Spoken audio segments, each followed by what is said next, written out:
Ոչ թե հերթական այց, այլ գործընկերության նոր փուլի մեկնարկ։ Պաշտոնական այցով Հայաստանում է Նիդերլանդների արտաքին գործերի նախարարը։ Նախ տեղի է ունեցել Հայաստանի արտգործնախարար Արարատ Միրզոյանի առանձնազրույցը Կասպար Վելտկամպի հետ, որին հաջորդել է ընդլայնված կազմով հանդիպումը։ Նախարարները ստորագրել են Հայաստանի եւ Նիդերլանդների միջև ռազմավարական գործընկերության մասին հռչակագիրը։ Այդ փաստաթուղթը ընդգրկում է բազմաթիվ ոլորտներ, այդ թվում քաղաքական եւ տնտեսական կապերի ամրապնդում, ենթակառուցվածքներ,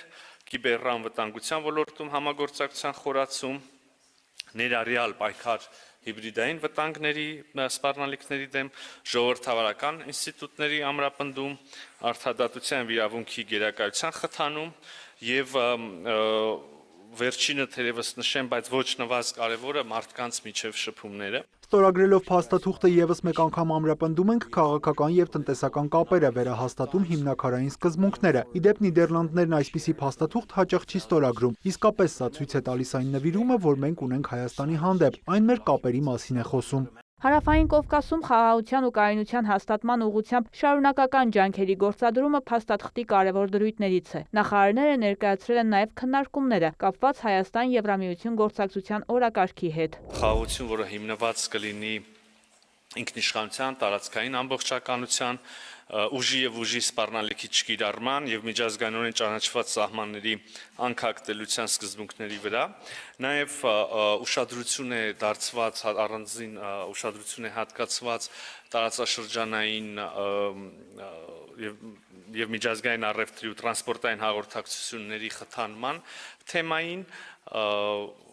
նշվում է նաև, որ խաղաղության խաչմերուկը կարող է էական ներդրում ունենալ։ Նիդերլանդների համար որպես Եվրամիության ակտիվ պետություն շատ կարևոր է, որ մեր եվրոպական հարևանությունը լինի խաղաղ։ Կայունությունը մեր շահերից է բխում։ Նիդերլանդները մեծապես աջակցելու է Հայաստանին դիմակայունություն հաստատելու եւ տնտեսության դիվերսիֆիկացման հարցերում, Ռուսաստանից ավելի քիչ կախված լինելու եւ օրենքի գերակայություն ապահովելու համար։ Մենք նաեւ Հայաստանի եւ Ադրբեջանի միջև խաղաղության գործընթացի մասին խոսեցինք։ Այն կառուցողական քայլերը, որ կատարում է Հայաստանը, շատ գովելի են։ Նիդերլանդները սատարում է նաև Թուրքիայի հետ Հայաստանի հարաբերությունների կարգավորման գաղափարին, ընդգծել է հյուրը, վստահություն հայտնել, որ երկուստեք ունեն այդ կամքը։ Խոսել է նաև ժողովրդավարական բարեփոխումների ուղղությամբ Հայաստանի կատարած քայլերի մասին։ Նիդերլանդները շարունակաբար կաջակցի այս գործընթացին, որը կամրապնդի օրենքի գերակայությունը եւ ժողովրդավարությունը։ Բարձրաձայնել ենք մեր մտահոգությունները ապատեղեկատվության տարածման վերաբերյալ։ Մենք տարածաշրջանում ռուսական ապատեղեկատվության արշավներ ենք տեսնում, օրինակ Մոլդովայում եւ Վրաստանում։ Կա ռիսկ, որ կարող է թիրախավորվել նաեւ Հայաստանը։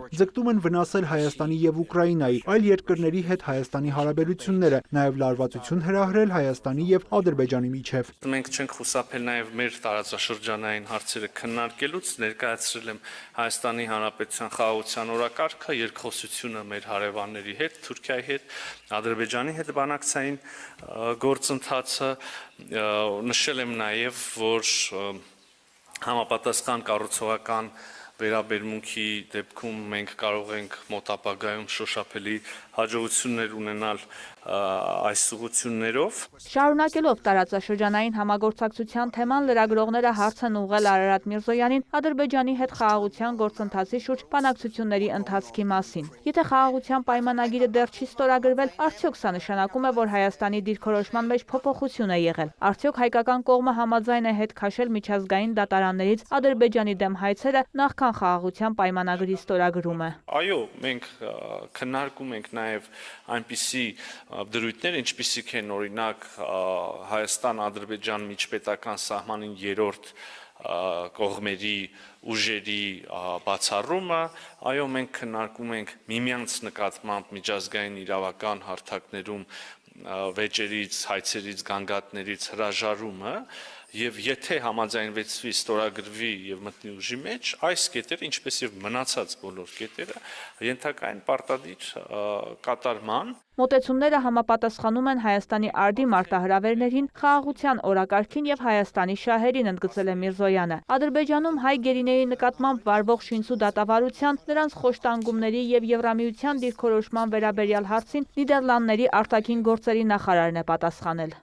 Գերիները պետք է հավուր պատշաճի եւ միջազգային չափանիշներին համաձայն պաշտպանված լինեն, պետք է ունենան ազատ եւ արդար դատավարության իրավունք։ Նիդերլանդները եւ Եվրամիությունը կշարունակեն առաջ մղել այս հարցը, մեր ուշադրությունը սևեռում ենք դրա վրա։ Մենք իսկապես կշարունակենք պահանջել արդար դատավարություն, արդար իրավունքներ եւ արդար վերաբերմունք բոլորին։ Կասպար Վելտկամպը վստահեցրել է, որ այս մոտեցումը կընդգծեն նաև Բաքվում, իսկ Հայաստանի հետ համագործակցության հռչակագիրը չի ենթադրում համագործակցություն սպառազինության ոլորտում, այն ուղղված չէ որևէ երրորդ երկրի դեմ։ Ռազմավարական գործընկերությունը Հայաստանի եւ Նիդերլանդների միջև դեմ չէ որևէ մեկին, սա Ադրբեջանի դեմ չէ, Թուրքիայի դեմ չէ, որևէ մեկի դեմ չէ։ Ես տեսնում եմ, որ Հայաստանը փորձում է բալանսավորել արտաքին քաղաքականությունը եւ ուզում ենք այդ համատեքստում բարձրացնել երկու երկրների միջև հարաբերությունները, ուստի սա կհանգեցնի նաեւ Հայաստանի Հանրապետության եւ Եվրամիության միջև համագործակցության մակարդակի բարձրացմանը։ Սպառազինության հետ կապված որևէ կետ չունենք, շատ այլ կետեր կան, որոնցով կարող ենք ամրապնդել հարաբերությունները տնտեսության, արտաքին քաղաքականության ոլորտներում եւ հասարակությունների միջև։ Հասկանում ենք, որ տարբեր երկրների